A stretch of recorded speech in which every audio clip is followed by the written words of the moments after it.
A look at the ticker, Tilray Brands, TLRY. The clock has stopped. The market is closed for the weekend. And yet, the conversation around this stock is just beginning. Let's peel back the layers on this volatile and fascinating company. This isn't just about a stock price. It's about a strategic bet in a dynamic and often unpredictable market. As of Friday, August 15, 2025, the market closed with Tilray's stock at approximately $1.03.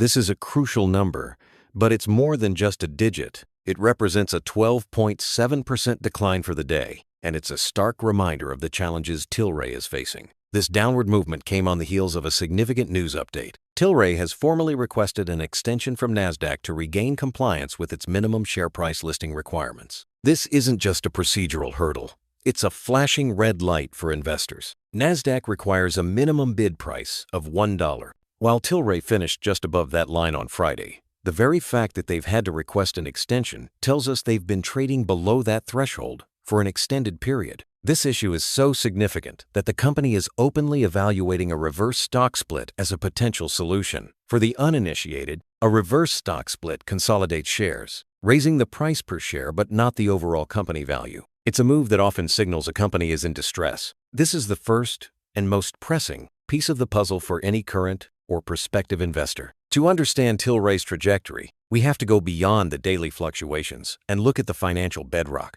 The company's third quarter fiscal year 2025 results, reported in April, were a mixed bag that leaned heavily toward the negative. Tilray reported net revenue of $185.8 million. While this is a substantial figure, it fell short of the anticipated $213.56 million, a significant miss that disappointed the market. This revenue miss, coupled with a larger-than-expected net loss, paints a picture of a company still struggling to consistently hit its top-line targets. The headline figure from the earnings report was a massive net loss of $793.5 million. This was primarily due to a non-cash impairment charge of approximately $700 million. This kind of impairment is often a re-evaluation of the value of a company's assets, suggesting that past acquisitions or investments are not performing as well as initially expected. This is a deep cut, and it's a clear signal of the difficult operating environment and the challenges in realizing value from their sprawling portfolio. It wasn't all bad news. The company did see a 5% increase in gross profit and a 200 basis point improvement in gross margin, reaching 28%. This suggests some operational efficiency is being found, even amidst the larger financial struggles. The beverage alcohol segment also showed a slight increase in revenue. These are positive signals, but they are currently being overshadowed by the larger losses. Amidst these struggles, CEO Irwin Simon remains a central figure. He's been vocal about the company's differentiated business portfolio and its ability to capitalize on a more favorable regulatory environment. This is the core of the bull case for Tilray, and the regulatory environment is indeed the most compelling narrative right now.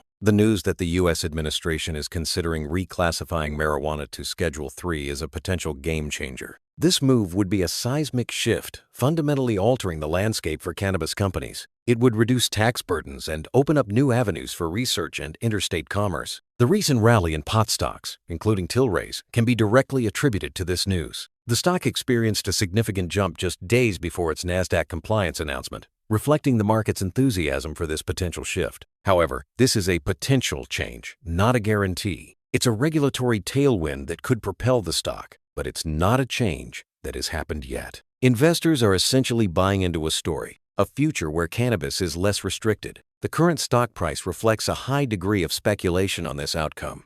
Tilray is not just a cannabis company. This is a critical point that differentiates it from many of its peers. The company has aggressively diversified its portfolio, acquiring several craft breweries and expanding its wellness and hemp-based food products. Tilray has built a significant presence in the craft beer space, even ranking as one of the largest in the U.S. This segment is a source of consistent revenue, though its growth has been modest. The company's recent launch of a tequila brand and new hemp-derived THC beverages highlights a continued push into this market. This diversification is a double-edged sword. It insulates the company from the full volatility of the cannabis market, but it also adds complexity and dilutes its identity as a pure-play cannabis investment. The launch of new products, such as the Humble Seed whole wheat protein crackers at Whole Foods Market, shows the company's commitment to the broader consumer packaged goods space. This is a strategic move to leverage existing distribution channels and build a portfolio of brands that aren't solely reliant on cannabis. Tilray operates in a crowded and highly competitive market. Its main competitors in the cannabis space include Canopy Growth, also known as CGC, another Canadian giant, also grappling with profitability issues and strategic shifts. Aurora Cannabis, known as ACB, similar to Tilray. Aurora has undergone a significant transformation to address market challenges. Cronos Group, or CRO, known for its partnership with Altria, giving it a different kind of financial and strategic backing. And SNDL, formerly Sundial Growers, another company that has diversified its business beyond just cannabis production. The competition is fierce, not just for market share, but for capital and investor attention. Tilray's recent strategic partnership with Molteni, an Italian pharmaceutical firm, to expand its medical cannabis extracts in Italy is a testament to its global ambitions and its push to secure its position in international medical markets. Let's dissect some key financial metrics to provide a more holistic view. At approximately $1 billion, Tilray is still a significant player. But remember, this number can fluctuate wildly. The company's trailing 12-month EPS is a negative $2.46, and it has a negative price-to-earnings ratio. This is not uncommon for a company in a high-growth, cash-intensive industry that is still trying to achieve profitability.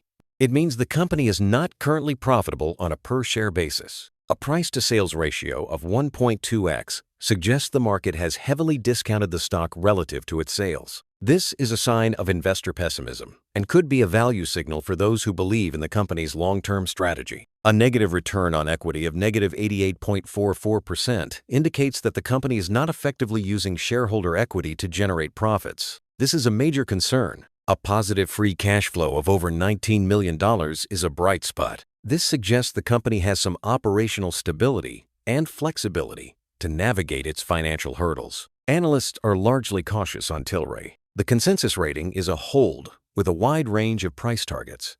Some analysts have a price target of $1.50, seeing potential upside from the current price, while others see a potential downside to 93 cents. This divergence in opinion highlights the high-risk, high-reward nature of this stock. The general sentiment is that while the regulatory environment presents a compelling case for a potential rally, the company's operational challenges and lack of consistent profitability make it a speculative bet. So, what should an investor do with all this information? This is not a stock for the risk-averse. Tilray is a high-risk, high-reward proposition. The current price action and the Nasdaq compliance issue are serious signals that should not be ignored. However, for those with a high-risk tolerance and a long-term perspective, Tilray presents a unique opportunity to invest in the potential transformation of an entire industry. The bull case. The regulatory tailwind from potential U.S. rescheduling could be a monumental catalyst. The company's diversified portfolio, particularly its foothold in the beverage and wellness space, provides a degree of insulation and a pathway to profitability that goes beyond cannabis. The bear case. The company is not consistently profitable. It has a track record of significant losses and a stock price that is struggling to stay above key thresholds. The operational challenges are real, and the $700 million impairment charge is a hard lesson in the realities of this market. The final word: do your own research. Don't chase the headlines. The key to Tilray is understanding the story beyond the stock price. It's a company with a sprawling vision and a lot of potential, but it is also a company facing very real, very serious challenges. The market is giving you a clear signal of its current sentiment, but the long-term future will be determined by whether Irwin Simon's vision can overcome the very difficult operational realities of the day.